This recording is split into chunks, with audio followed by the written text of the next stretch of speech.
पहले तो जो दिल्ली में चुनाव जो होने वाले हैं उसमें जो राज्य सरकार है उसको दिल्ली की जनता ने बहुत बार मौके दिए, केंद्र सरकार को कई बार मौके दिए। पिछले 10-12 सालों से दिल्ली में दोनों राज्य और केंद्र सरकारों की जो वर्चस्व की लड़ाई है उसमें दिल्ली के लोग पिस रहे हैं और कांग्रेस पार्टी एक बेहतर विकल्प बनकर सामने आई है।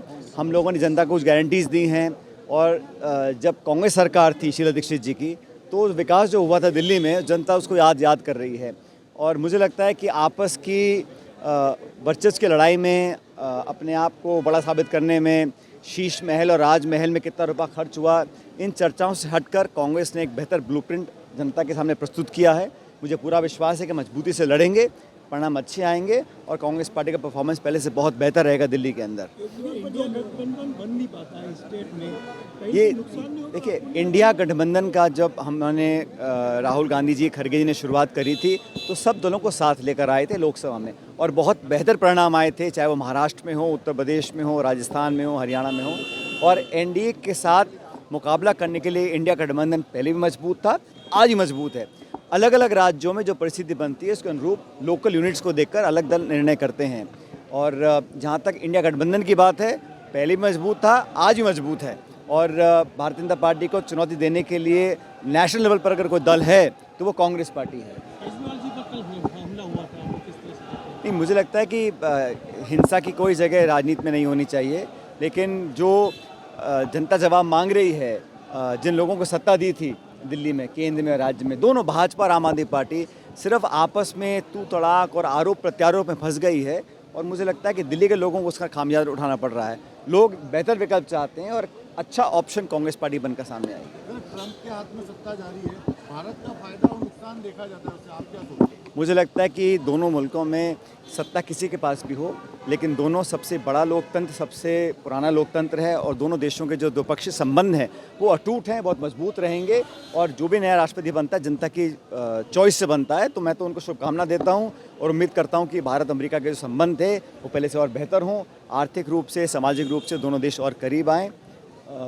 जहाँ तक राजस्थान सरकार की बात है, साल पूरा हुआ है लेकिन जो अभी निर्णय दिए हैं सरकार ने उसमें स्कूलों का बंद करने की बात हो, जिलों को समाप्त करने की बात हो, इंग्लिश मीडियम स्कूल्स को दोबारा पुनर्विचार करने की जो बात कर रहे हैं, ये सब नकारात्मक निर्णय हैं।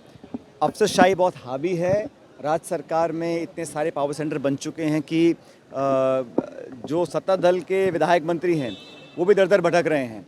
तबादलों पर जो नया जो विवाद पैदा हुआ है उस पर भी सरकार को स्पष्टीकरण करना चाहिए। आने वाला सत्र चालू हो 31 तारीख को और हम सब लोग सरकार की जवाबदेही तय करेंगे, उनको मजबूर करेंगे कि वो जनता के हित में काम करें और 1 साल का जो कार्यकाल रहा उसे देखकर बहुत ज़्यादा उम्मीद मैं नहीं समझता जनता को है, लेकिन कांग्रेस अपना जो एक विपक्ष की भूमिका है वो मजबूती से निभाएगी। हम सदन के पटन पर, सदन के बाहर लगातार जवाब पूछते रहेंगे और जवाबदेही तय करते रहेंगे। सत्र आने वाला है, बजट भी आएगा, आपको लगता है सकारात्मक रूप से? हम तो पिछले बजट में जो घोषणाएं की थी, 4 लाख रोजगार की बात की थी, अभी जो एमओयू साइन किए हैं 35 लाख करोड़ के साइन किए हैं, उनमें से कितने कारगर होंगे, तो पारदर्शिता के साथ सरकार को अपनी बात रखनी चाहिए। हम तो चाहेंगे चर्चा हो, लेकिन सदन को चलाने की जिम्मेदारी सरकार की होती है।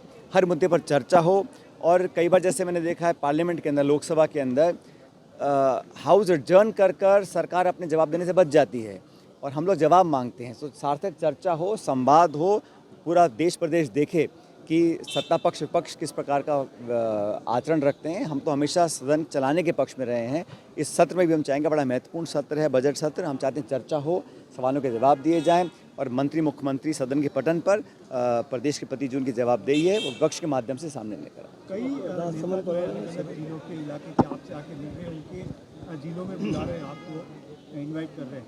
किस तरह से अब आप अपने राजस्थान में अपनी भूमिका को देखते हैं? देखिए, जिम्मेदारी अलग अलग नेताओं को, कार्यकर्ताओं को पार्टी जिम्मेदारी देती है और हम सबको अलग अलग हमारे काम बांटे हुए हैं, लेकिन राजस्थान के साथ जो संबंध है, जो रिश्ता है वो अटूट है और यहाँ के लोगों के प्रति, यहाँ के कार्यकर्ताओं के प्रति जो हमारे दिल में जगह है उसको कोई कम नहीं कर सकता।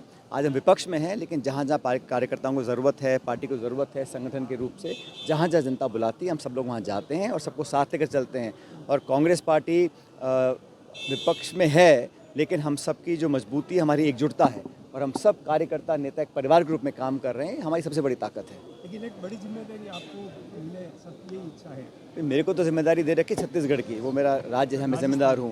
लेकिन राजस्थान के अंदर यहाँ से मैं चुनकर गया हूँ, यहाँ पर बहुत काम करने का मौका मिला है, सत्ता में भी विपक्ष में भी। तो यहाँ के लोग, यहाँ की जनता, यहाँ के कार्यकर्ता, यहाँ की मिट्टी के साथ जो संबंध है, वही मेरी सबसे बड़ी उपलब्धि है।